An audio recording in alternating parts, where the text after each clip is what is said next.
Salut les daimyo, c'est le Shogun. Aujourd'hui on parle du chapitre 1118 de One Piece. Est-ce qu'Eiichiro Oda est un génie ou est-ce qu'il a complètement craqué? On voit ça tout de suite.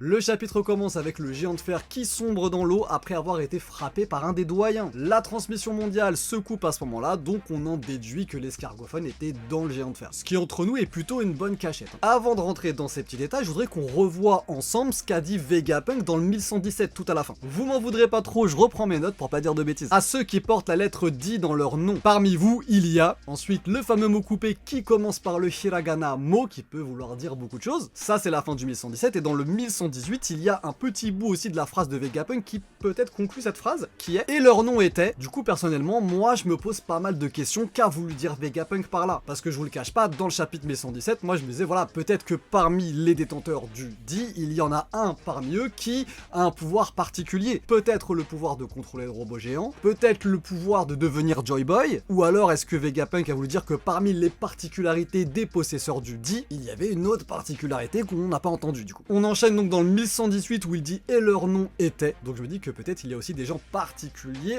au sein des gens qui portent le D. Donc les gens qui portent le D et parmi eux, un nombre plus restreint de personnes qui ont un autre pouvoir, une autre spécificité, tout simplement. Mais bien évidemment, tout ça, ce n'est que de la spéculation. Dans la suite de ce chapitre, on peut voir dans le monde entier des gens qui s'interrogent. Pourquoi est-ce que Vegapunk a été tué? Ok, il a enfreint quelques lois, mais a priori, le gouvernement mondial ne le tuerait pas pour ça. Et du coup, vu que les dernières news, c'était que Monkey D. Luffy l'avait pris en otage, ben fatalement, pas mal de gens pensent que c'est lui qui l'a tué. Et c'est d'ailleurs vachement bien fait, puisqu'on voit Léo, un ancien camarade des Mugiwara, qui le sous-entend aussi. Et grâce à ça, Eiichiro Oda nous montre que ce n'est pas que ceux qui sont anti-pirates qui pensent ça, c'est vraiment toute la population. Même si après, effectivement, Léo est repris par Rebecca, ce qui montre que les amis de Luffy, en fait, le savent innocent. Mais en tout cas, en quelques cases, Oda nous montre toute la propagande gouvernementale qui fonctionne très très bien. Suite à ça, les doyens veulent en finir avec Vegapunk, puisqu'on rappelle que Stella est mort, mais qu'il reste encore 3 Vegapunk. York est avec le gouvernement mondial, ils ont donc décidé d'aller détruire les deux autres. Et je trouve ça intéressant parce que là, ils disent que grâce à Punk Records, ils pourraient avoir accès à la mémoire de Vegapunk, ou tout du moins à ses travaux. Et du coup, ça renforce une théorie que je trouve personnellement extrêmement intéressante, qui est le retour de Vegapunk, puisqu'effectivement, bah, tout est stocké dans Punk Records, donc pourquoi pas remettre finalement son esprit dans un autre corps, ou dans un des satellites pour qu'il revienne. Mais bon, ça on verra, puisque c'est aussi de la spéculation. Là, on voit vraiment qu'on arrive à la fin de l'arc Egghead, puisque tout le monde va partir. Luffy rejoint le bateau des géants, ceux qui sont avec Nami vont être propulsés par le Kola et vont pouvoir se barrer. Tout ça nous montre qu'on va en finir avec l'arc Egghead, et surtout qu'ils vont partir séparément, parce que finalement avec Luffy on va avoir Bonnie, Sanji et Franky si je dis pas de bêtises. Une fois dans le bateau des géants, Luffy peut aller manger puisqu'on lui a cuisiné des trucs. Petit trait d'humour avec le fait qu'on lui a préparé de la bouffe pour des semaines et que le gars graille tout en un seul repas, ok.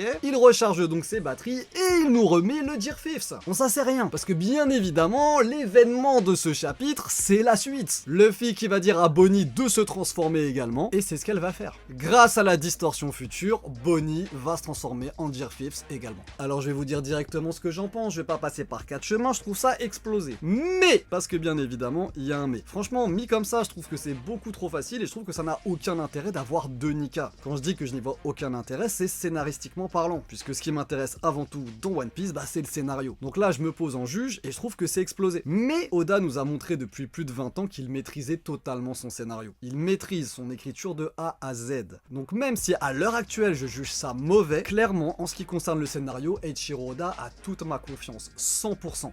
Donc là, je sais que je trouve ça mauvais, je sais que d'ici 6 mois, je vais dire que c'est un génie. Donc je ne saurais pas vous dire en quoi ça va être bien, mais je sais que ça va être bien. Le chapitre 1118 va s'arrêter là-dessus, place aux spéculations.